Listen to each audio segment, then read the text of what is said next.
আমার আজকের recipe egg মালাই। খুব সহজে আর খুব কম উপকরণে চটজলদি ডিমের এই রেসিপিটা বানিয়ে ফেলা যায়। হাতে সময় কম, অথচ এমন একটা রেসিপি দরকার যেটা রোজকার একই রকম রান্না থেকে একটু আলাদা, সঙ্গে টেস্টিও হওয়া চাই। তো সেই ক্ষেত্রে এই রেসিপিটা কিন্তু একবার ট্রাই করে দেখতে পারেন, দুর্দান্ত স্বাদ হয়। আর যদি ভালো লাগে তাহলে লাইক, শেয়ার, কমেন্ট করতে ভুলবেন না। তো চলুন দেখে নেওয়া যাক রান্নাটা করতে কী লাগছে। আমি এখানে 10টা পোলট্রি ডিম নিয়েছি। আপনারা চাইলে কিন্তু হাঁসের ডিমেও রান্নাটা করতে পারেন। তো ডিমগুলো খুব ভালো করে সেদ্ধ করে খোসা ছাড়িয়ে ছুরি দিয়ে এভাবে করে প্রত্যেকটা ডিমের গায়ে কাট লাগিয়ে নিয়েছি। এভাবে ডিমের গায়ে কাট লাগালে হবে কি, নুন, মিষ্টি বা মশলাগুলো ডিমের মধ্যে খুব ভালোভাবে ঢুকে যাবে, আর ডিম ভাজার সময় সেটা ছিটে গায়ে আসার সম্ভাবনা কিন্তু অনেকটাই কম থাকবে। এবারে এর মধ্যে নুন হলুদ মাখিয়ে নেব। আমি এখানে 1 টিস্পুন নুন আর হাফ টিস্পুন হলুদ ভালো করে মাখিয়ে নিয়েছি। মানে থালাটা ধরে একটু এভাবে নাড়ালেই কিন্তু সারা ডিমের গায়ে এগুলো সব মাখানো হয়ে যাবে। তো ডিমে নুন হলুদ মাখিয়ে রেখে দিলাম। এবারে কড়াইতে তেল দিয়ে তেলটা একটু গরম হয়ে গেলে ওই নুন হলুদ মাখানোর ডিমগুলো এর মধ্যে দিয়ে দেবো। দিয়ে ওটা একটু হালকা করে ভেজে নেব। দেখুন তেল দিয়ে দিয়েছি আমি এখানে হাফ কাপ মতো। তেলটা গরম হয়ে যাওয়ার পরে ওই ডিমগুলো যেগুলো হলুদ আর নুন মাখিয়ে রেখেছিলাম সেগুলো দিয়ে দিলাম। এবারে এটা হালকা করে ভেজে নেব। খুব বেশি কড়া ভাজার কিন্তু দরকার নেই, তাহলে বাকলাগুলো স্টিফ হয়ে যাবে, খেতে কিন্তু ভালো লাগবে না। দেখুন ডিমগুলো ভাজা হয়ে গেছে, খুব বেশি সময় লাগেনি অবশ্য। এই যে ঠিক এরকম ভাজা হবে ডিম। এবার যে বাকি তেলটা এর মধ্যে দিয়ে দেবো পেঁয়াজ কুচি। আমি কিন্তু কোনো ফোড়ন এখানে দেব না। এখানে আমি দুটো মাঝে সাইজের পেঁয়াজ কুচিয়ে দিয়ে দিয়েছি। এবার পেঁয়াজটাও এখানে হালকা লাল করে ভাজবো, খুব বেশি ব্রাউন করে ভাজার কিন্তু দরকার নেই। হাই ফ্লেমে পেঁয়াজটা ভেজে নেব, জাস্ট একটু হালকা লাল হবে। এই যে এখন এর মধ্যে দিয়ে দেবো চিনি। আমি এখানে 1 টিস্পুন চিনি দিলাম, আর কাশ্মীরি লঙ্কা গুঁড়ো দিয়েছি 1 টিস্পুন থেকে একটু কম। এই সময় কাশ্মীরি লঙ্কা গুঁড়োটা আর চিনিটা দিলে কালারটা দারুণ আসে।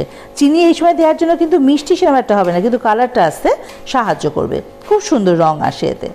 তো এবার এটা ভাজা মোটামুটি কমপ্লিট। এই যে দেখুন কালারটা দারুণ এসছে। এই সময় এখানে আদা রসুন বাটা দিয়ে দেবো। আমি এখানে হাফ টিস্পুন আদা বাটা দিলাম, আর রসুন বাটাও দিলাম হাফ টিস্পুন। এবার দিয়ে দেবো এর মধ্যে টমেটো কুচি। আমি একটা বড় টমেটো খুব ভালোভাবে কুচিয়ে এর মধ্যে দিয়ে দিয়েছি।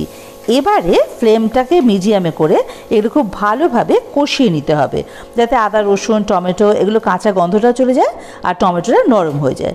3-4 মিনিট ধরে খুব ভালো করে কিন্তু এটা কষানো দরকার। এই যে দেখুন টমেটো নরম হয়ে গেছে, আর এই আদা রসুন বা টমেটো কাঁচা গন্ধও কিন্তু আর একদমই নেই। এখন এখানে আমি দিয়ে দেবো দুধের সর বাটা। বাড়িতে দুধের সর ছিল আমার, সেই দুধের সর বেটে এর মধ্যে দিলাম 1 টেবিল স্পুন মতো। তো যদি দুধের সর বাড়িতে না থাকে সেক্ষেত্রে কিন্তু আপনারা এখানে ক্রিম ব্যবহার করতে পারেন। এবারে যেই বাটির মধ্যে রেখেছিলাম ওই বাটিটা ধুয়ে, মানে দুধের সরটা বেটে যে বাটিতে রেখেছিলাম ধুয়ে একটু জলের মধ্যে দিয়ে দিলাম, তাতে কষানোটা খুব ভালোভাবে হবে আর কি। দুধের সরটা দেওয়ার পরেও কিন্তু আরও মিনিট 2 খুব ভালোভাবে কষিয়ে নেব ওই মিডিয়াম ফ্লেমেই। এই যে দেখুন কষানো হয়ে গেছে, তেল বেরিয়ে এসছে সমস্ত, মশলা একেবারে কষানো কমপ্লিট। এখন এর মধ্যে দিয়ে দেবো গরম মশলার গুঁড়ো। এখনই কিন্তু দিয়ে দেবো হাফ টিস্পুন গরম মশলার গুঁড়ো এর মধ্যে দেবো। এবার সব কিছু একসঙ্গে আবার একটুখানি মিনিট খানেক ধরে ভালো করে মিশিয়ে নেব।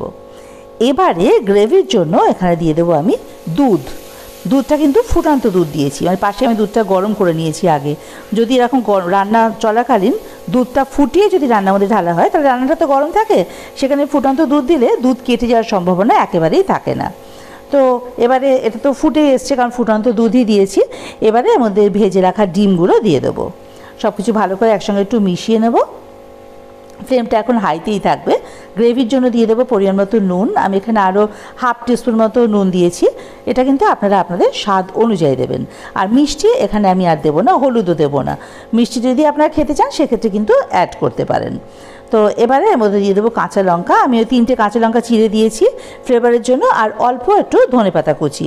লঙ্কাটা আপনার যে যেরকম ঝাল খান সেই অনুযায়ী দিতে পারেন। আর ধনেপাতাটা এখানে ভীষণই ভালো লাগে, তবে যদি আপনারা একেবারেই ধনেপাতা পছন্দ না করেন সেক্ষেত্রে কিন্তু আপনারা ধনেপাতা স্কিপ করতে পারেন, তাহলে এখানে বাটার দিয়ে দেবেন, সেক্ষেত্রে সেটা কিন্তু খেতে ভালো লাগবে যদি ধনেপাতা না খেতে চান।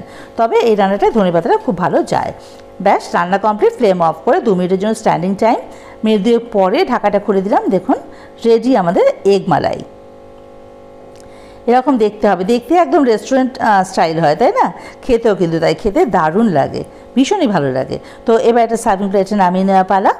অবশ্যই বাড়িতে কিন্তু একবার রেসিপিটা এভাবে করে বানিয়ে দেখবেন, খুব তাড়াতাড়ি হয়ে যায়। আর ধনে জিরে গুঁড়ো দেওয়ার ব্যাপার নেই, হলুদ গুঁড়ো তো দিইনি এখানে, পেঁয়াজ বাটার কোনো ব্যাপার নেই, কাজেই ঝামেলাটা কিন্তু বেশ কম, অথচ রান্নাটা কিন্তু হয়েও যায় খুব তাড়াতাড়ি। বাড়িতে অবশ্যই এই রান্নাটা করে খেয়ে আমাকে জানাবেন যে আপনাদের এই রেসিপিটা কেমন লাগলো। যদি ভালো লাগে তাহলে কিন্তু অবশ্যই আমাকে কমেন্ট বক্সে জানাতে ভুলবেন না। আর এরকম ধরনের সোজা অথচ টেস্টি রান্নার আপডেট পাওয়ার জন্য আমার চ্যানেলটাকে সাবস্ক্রাইব করে আমার পাশে থাকার অনুরোধ রইল। অবশ্যই বেল আইকনটা কিন্তু ক্লিক করে দেবেন, তাতে করে আমি কোনো নতুন রান্না আপলোড করলে তার নোটিফিকেশানটা খুব সহজে আর সবার আগে আপনাদের কাছে পৌঁছে যাবে।